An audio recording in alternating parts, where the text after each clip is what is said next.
Nós vivemos em uma sociedade mercantilista que nos ensina todos os dias a correr atrás de várias coisas.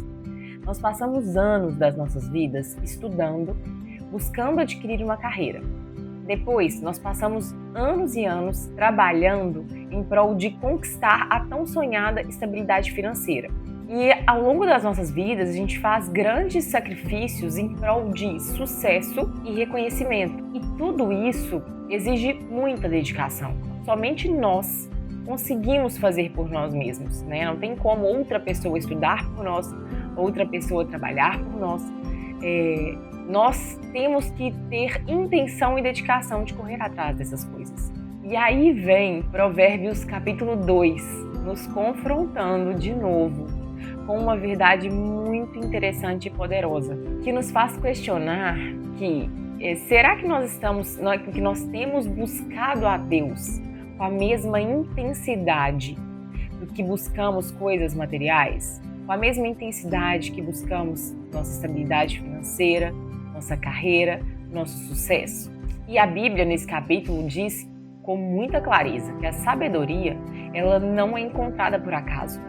Ela precisa de intenção e assemelha a sabedoria a um tesouro, dizendo que quem a encontrar descobre algo muito maior do que riquezas, prestígio e realizações, mas descobre o próprio Deus. Então hoje se faça uma pergunta: você tem buscado a Deus com a mesma intensidade com que busca sucesso, dinheiro e reconhecimento?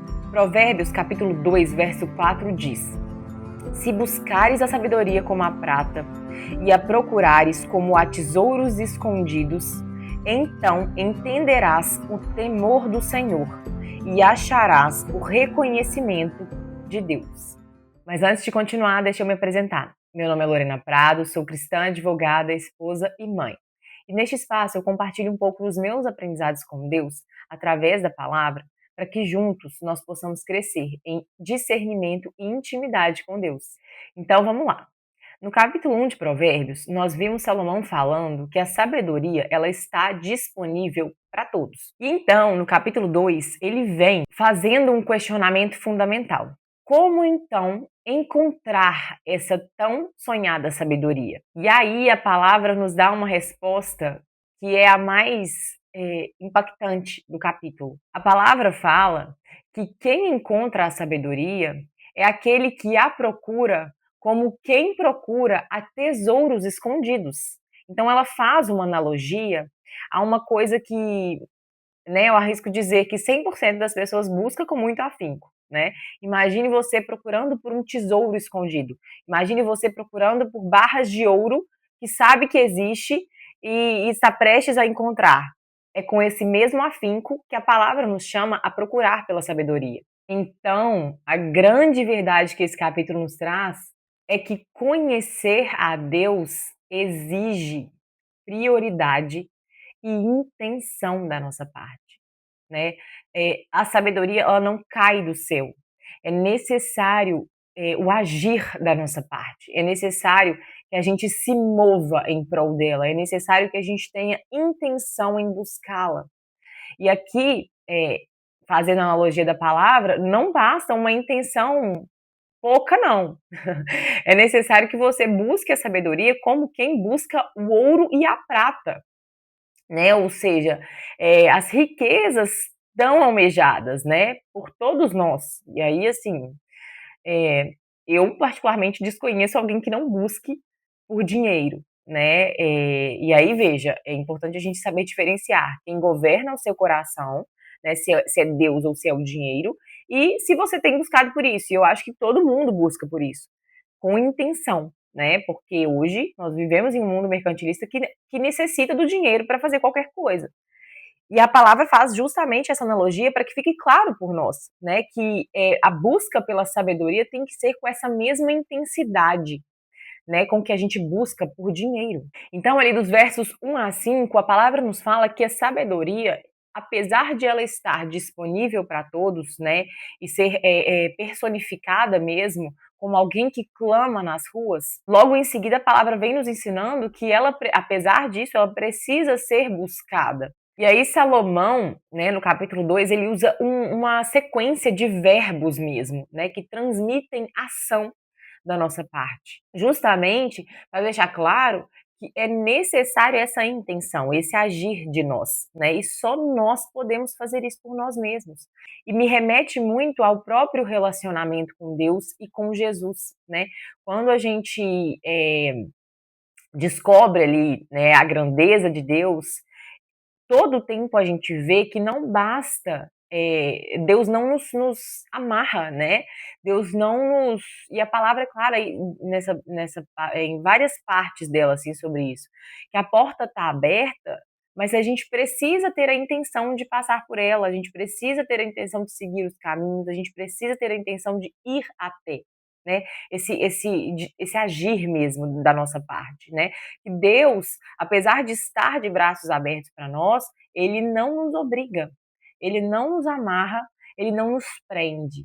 E essa é a magnitude e a maravilha do evangelho, assim, você não é obrigado, né? Deus te dá o livre arbítrio justamente para que você escolha se achegar a ele, né?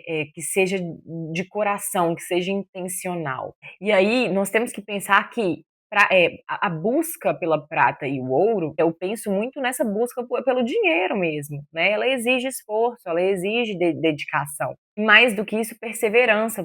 Uma pessoa não prospera da noite para o dia. É necessário um trabalho duro, é necessário, né, um caminho a percorrer. E da mesma forma, a palavra nos faz essa analogia aqui, que é a busca pela sabedoria e esse encontro genuíno com Deus, esse conhecer a Deus. E aí já me traz uma lição que me deixa muito pensativa, assim, né? Nós passamos anos da nossa vida buscando por patrimônio, carreira e reconhecimento. E aí me fez pensar o seguinte: quanto tempo nós temos investido de fato em buscar a Deus, em buscar por aquele que nos criou. E mais do que isso, né? Em buscar conhecer aquele com quem a gente deseja passar a nossa eternidade. E aí, quando a gente pensa que essa vida terrena, que ela é passageira e ela é muito rápida, a gente acha que não, mas é muito rápido, assim. Eu tenho uma filha pequena e agora eu vejo o tanto que o tempo passa rápido. Às vezes, né, na fluidez do dia a dia, a gente não consegue enxergar isso, mas a vida passa muito rápido. E, e a nossa busca aqui na Terra tem que ser por viver na eternidade com o Senhor. Esse deve ser o real desejo do nosso coração, né? Então, e aí quanto tempo nós temos dedicado de fato em prol de conhecer aquele que nos criou e com quem nós desejamos viver a nossa eternidade. E isso é muito assim tocante, impactante quando a gente pensa, né? A gente gasta muito tempo, muitos dias, mas muito tempo mesmo, gente. 90% arrisco dizer, pelo menos falando por mim, do meu tempo em prol de buscar por esses recursos materiais, né? E pouquíssimo tempo a gente dedica de fato para o que realmente importa. A nossa cabeça vive ocupada por coisas que não importam, né? Que são mundanas. E aí, claro, a gente não pode diminuir, menosprezar o valor que tem buscar por recursos financeiros, porque nós precisamos deles, sim. Eu não estou condenando aqui a busca por isso, né? Até porque a palavra fala do teu trabalho comerás o teu pão, enfim. É um mal necessário, vou falar assim, né? É uma questão necessária para nós aqui na Terra, né? Enquanto nós estivermos aqui, é necessário sim que a gente busque por isso. Mas aonde você tem colocado o seu coração? Né? Quem tem sido o Deus da sua vida? Quem tem governado o seu coração? Essa busca por esses recursos materiais ou Deus de fato, né? E aí essas questões ficam como secundárias na sua vida. Então reflita sobre isso. Mais adiante, dos versos 6 a 8, a palavra nos fala que a sabedoria ela vem do próprio Deus. E aí, depois de Salomão nos mostrar a nossa responsabilidade em buscar por ela, né, a nossa intencionalidade em buscar por ela, a palavra nos mostra que apesar de tudo isso, é Deus quem nos dá, porque a sabedoria nasce justamente do relacionamento com Deus. Então, quanto mais eu me relaciono com Deus, quanto mais eu conheço de Deus, mais nós aprendemos a enxergar a vida sob a perspectiva de Deus. E é isso que nos torna sábios. Mais adiante, dos versos 9 a 19, a palavra nos fala que a sabedoria, ela nos protege, ela nos guarda de más escolhas, ela nos guarda de pessoas perversas, ela nos guarda de caminhos que não são aqueles que Deus separou para nós. E aí, nos versículos finais, a palavra nos fala que a sabedoria nos leva a dois caminhos. Aliás, não que a sabedoria nos leva a dois caminhos, mas que existem dois caminhos e que toda busca da nossa parte nos leva necessariamente a um destino. Então, aqueles que buscam por sabedoria encontram um relacionamento genuíno com Deus, encontram uma vida reta, uma vida protegida pelos princípios de Deus. E aqueles que escolhem rejeitar a presença de Deus, rejeitar a palavra e os princípios de Deus, colhem as consequências disso, né? Vão viver neste mundo à mercê dele. Então, aquilo que nós buscamos hoje molda quem nós seremos amanhã. Então, pensa muito nisso, assim, aquilo que nós buscamos com todo o afinco e dedicação hoje molda o nosso futuro. Assim, reflita sobre isso. O que você tem buscado com todo o coração, né? O que você tem buscado com todo o afinco, com todo o seu ser, né? E aí reflita, tem sido bens materiais única e exclusivamente? Se sim, muito provavelmente isso te levará a uma vida vazia, a uma vida sem propósito, a uma vida sem princípios, a uma vida tomada, e escravizada pelo dinheiro. Então, reflita muito nisso, porque hoje é muito fácil nós cairmos nisso, sabe? Assim, a gente está vendo muita coisa e a gente acaba sendo pego mesmo. É, pela comparação, a gente tem acesso, hoje a gente consegue ver muitas coisas, né? A gente consegue ver pessoas viajando para vários lugares do mundo, a gente consegue ver pessoas prosperando de várias formas, e isso, querendo ou não, nós somos humanos, né? E isso, querendo ou não, desperta em nós um desejo no nosso coração. Poxa, eu também quero conhecer o outro lado do mundo, eu também quero ter recursos financeiros para estar numa viagem super legal. Eu também quero ter recursos financeiros para ter, sei lá, um carro legal, uma casa legal, enfim. Hoje os nossos olhos têm acesso a muitas coisas e isso acaba, se a gente não perceber isso, frear isso e dosar, direcionar o nosso coração para a coisa certa, a gente acaba sendo tomado por esses desejos. E isso é uma busca sem fim, você vai estar sempre buscando por mais e mais e mais, e um buraco vazio no seu peito, porque não é o que nos preenche, não é esses recursos e essa busca por bens materiais, nem a conquista por eles, mas a ligação que nós temos com o nosso Criador. Nós somos criatura, nós precisamos estar ligados com o nosso Criador para sentir o peito preenchido, né? O nosso coração mesmo preenchido. É só isso que preenche o nosso interior, né? Imagina que o alimento da nossa alma é essa ligação com Deus. Se você não tem, você está desnutrido, literalmente de alma mesmo. E é isso que que te torna vazio, que te torna sem propósito e te dá aquela sensação de conseguir as coisas, porém estar sempre insatisfeito, querendo sempre mais. Então pense nisso. É muito fácil nós cairmos nessas armadilhas e eu falo por mim também, né? Quando eu venho com esses alertas aqui, eu faço muita analogia na minha vida mesmo. É muito fácil a gente cair nessas coisas. Então, se mantenha alerta mesmo e busque por aquilo que realmente importa. E aí, então, eu venho fazendo um resumo sempre no final, né, e trazendo aqui as coisas, as lições práticas que a gente tira do capítulo, e a primeira delas é justamente aquilo isso que eu estou dizendo, que aquilo que nós buscamos com mais afinco revela o que tem valor verdadeiro para nós. Então, se nós estamos buscando o dinheiro com todo o nosso coração, é o dinheiro quem tem valor por nós, para nós. Se nós temos buscado a Deus ou aos princípios bíblicos, é isso que tem valor para nós. A segunda lição é que conhecer a Deus exige dedicação. As coisas de Deus, gente, não caem do céu.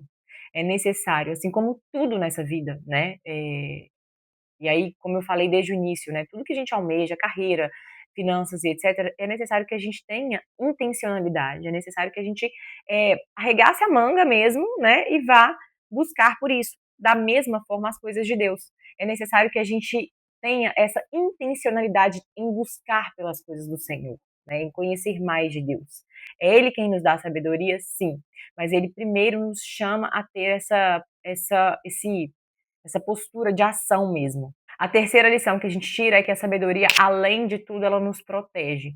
Nos protege de más escolhas, dos caminhos maus, de pessoas perversas, né, de discernir ali o que é bom e o que é mal, o que é para nós, o que vem de Deus e o que não é. E por fim, mas de jeito nenhum não menos importante, o maior tesouro nunca foi a prata, nunca foi o dinheiro, né? O maior tesouro é o verdadeiro relacionamento que nós temos com Deus. E esse relacionamento permanece para sempre. E então, uma última reflexão que eu fiz sobre esse capítulo é que a verdadeira recompensa de nós sermos sábios, no fim das contas, não é nós tomarmos boas decisões e isso repercutir necessariamente no nosso futuro, mas a verdadeira e o real benefício que nós tiramos em ser sábios é conhecer o coração de Deus, né? Conhecer os princípios de Deus, conhecer a base, o que Ele espera para nós, o que Ele quer de nós, né? E isso sim é o verdadeiro presente em adquirir sabedoria.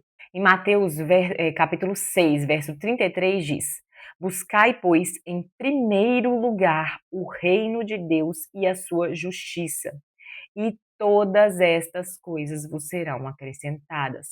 É um versículo famoso da Bíblia, mas que nos tira, assim, nos faz refletir mesmo, quando a gente pensa nele, quando a gente lê ele com atenção, gente, a primeira coisa que deve estar na nossa vida é a busca pelo Senhor, porque o resto ele nos acrescenta, né? Ele nos dá, né? Por favor e graça. Esse é o nosso Deus. Então creia nele, confie nele, né, e busque por ele em primeiro lugar. E esse foi o vídeo de hoje. E se você gostou, se inscreva no meu canal, curta, comente, nem que for aqui, né, me dando a opinião do que você achou, do que você tem achado desse estudo de Provérbios, porque isso me ajuda a continuar compartilhando a palavra de Deus. E assim como eu sempre falo, que a luz da palavra te encontre aonde você estiver e transforme verdadeiramente o seu coração todos os dias. Um beijo e até o próximo estudo.